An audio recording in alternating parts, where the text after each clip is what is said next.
here are some of my examples of what the club has done, which I've witnessed. And so I would like this one, I just have to start from our birth. Compliments of distinguished Toastmaster Rolly, because I scanned that away 10 years ago. This is the charter presentation of Cagayan or Toastmasters Club. Ta-da! Signed, I don't know if this is really colored, that is faded, meaning to say that's really old. So thank you, Toastmaster Rolly, for keeping that document. And this is the wow. Can I stand now? Charet! Charter officers. 1981. So there are other pages, but I will consume my time, so that's just it. So I was trying to look for 5 minutes. Wow. OMG, 5 minutes. Alright. 10? 5, 10. I asked Sir Royce to 5? Alright, I'll be fast. So this is my oldest picture that I could have. Back then, this was from during the time of District Governor Tess Navales. Some of them are not there anymore and they've gone before us. I just wanted to show that I was a member in 1999 and then I joined the DISCON in 2000. And that, ladies and gentlemen, is my first ever picture with Toastmasters. And so I want to show you about what? Ay, hindi obvious. I'm so evil of you. I'm so evil of you. I thought I was a PTS there. Okay, so this is our banner. I don't know where the banners are. Okay, so this is a photo of Cagayan Toastmasters long before the Avengers was done. That's very cute. I just want to acknowledge.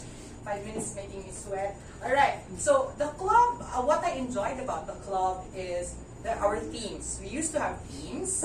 Themes meaning like for this, like color, green, red. This is throughout the decades, alright? So that's red. Yeah, that's blue, obviously.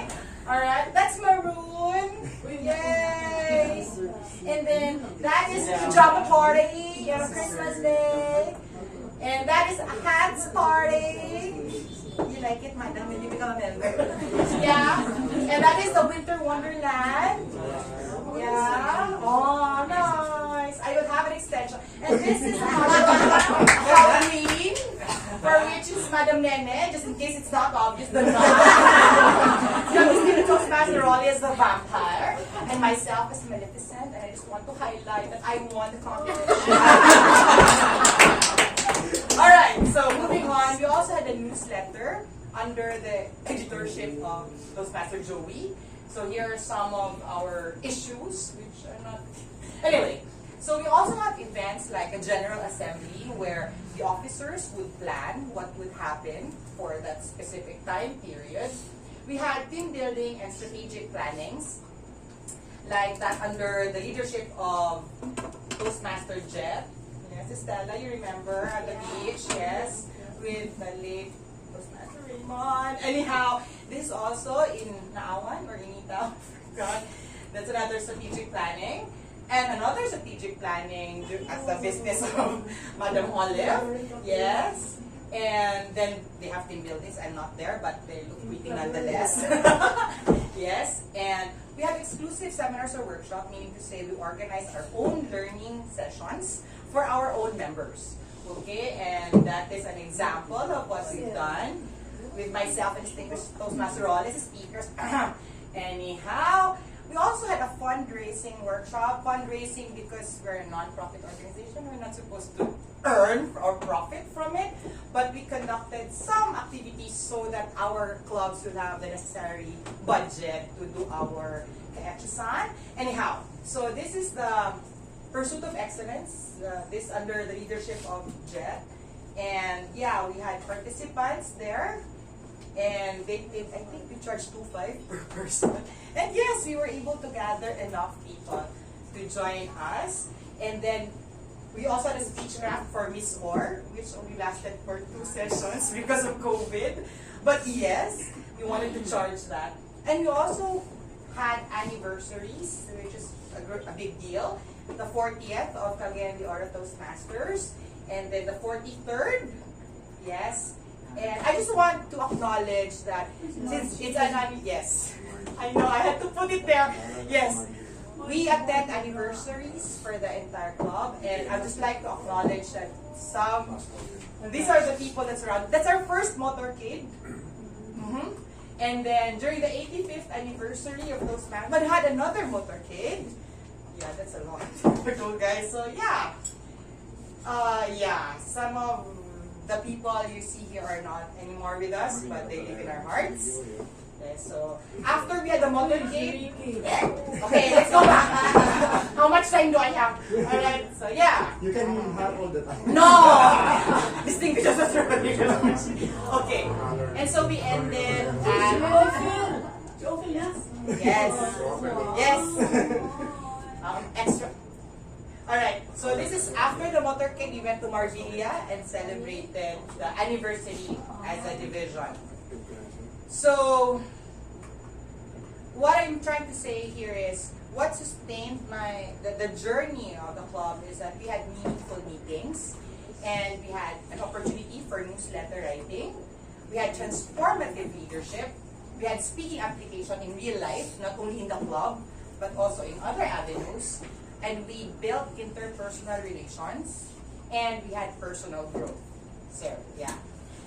And so to sustain each one of you, your Toastmasters journey, I would suggest that you have clear goals, what you want to happen, alright? And then you communicate it to the officers of the club. And so, in my recent evaluations, whenever I do table topics or impromptu as we call it, the usual evaluation is that I don't share a personal story. It's always like a bigger vision. So I'd like to share how I sustained my Toastmasters journey, just not to comply, but really to comply. No. So this is me in my second international speech competition in Cebu. So as you know, I'm very competitive. So there was a time that I didn't win a competition. And so I did not renew my membership for a couple of years. Because the goal really was to become a contestant. So if that didn't happen, so I stopped paying for several years. But then I'm back. Anyhow, Toastmasters has become a venue for me to express myself. You have a willing audience, willing to applaud you whether they like your speech or not. They're just there. You know, you can explore opportunities and try to develop yourselves in whatever way you can. Another fun fact I love about my clubs, it's like cosplay. Long before cosplay was invented, we already were doing. So that is me and Esmeralda. Yes! But then that's the costume I had when I lost in the competition. Yeah, and my favorite as Maleficent, of course, you know. I mean, those little joys. But really, sustaining my Toastmasters journey is about three things. One is I trust the system. It's a worldwide organization established for 100 years. They are studying. Long before COVID happened, they were already promoting that we go online. And then the virtual meetings happened. So basically, I trust TI, Toastmasters International. There's a group of people working for tools, working for venues that we can improve our leadership and communication. Next is appreciation of the enabling environment. Some of us are entrepreneurs, businessmen. Others are professionals. But we are not in Toastmasters because we want to promote. This is not the venue to promote your business. This is a venue where really we are here. Whenever we attend meetings, we listen, we sit down, we listen, we try to help each other. And that's the basic thing. That's the only thing. And I appreciate that. And then one time I invited someone, a guest, and then we were applauding someone, and then the person said, "You always do that? Do what?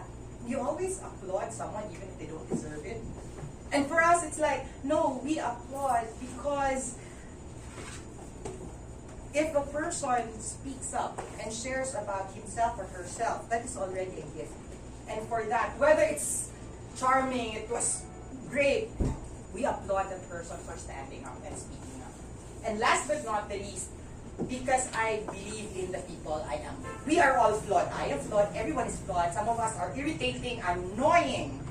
But I have learned to appreciate these people in my life. I've gained friends. I've lost some. along the way, and you can see that, when I was trying to organize my presentation, I was really teary-eyed because some were very dear to me, right? And they're not with us. But I believe that no matter how imperfect we are, how imperfect I am, this organization has, these are people who are trying hard, just to be simple, trying hard to be the best version of ourselves. We are not saying we're perfect, we're trying hard to be that. And I believe that no matter how imperfect it is, when we're together, it brings out the best in each one of us. So all in all, I would just like to say that this is my ode. I am humbled that I'm able to deliver something like this. This is an ode to my journey in Toastmasters because it's like more than half of my life. And I hope whatever I am, a big chunk of that is because of Toastmasters. And even if I bully you, that's just my way of expressing how thankful I am. And like, that each one of us is here, that you're listening to me still. It's really an honor and a privilege, and I am so blessed. Therefore, I hope that you will sustain your Toastmasters journey, maybe not in the next 100 years, but at the very least 6 months, and make it the best 6 months of your life. Happy anniversary!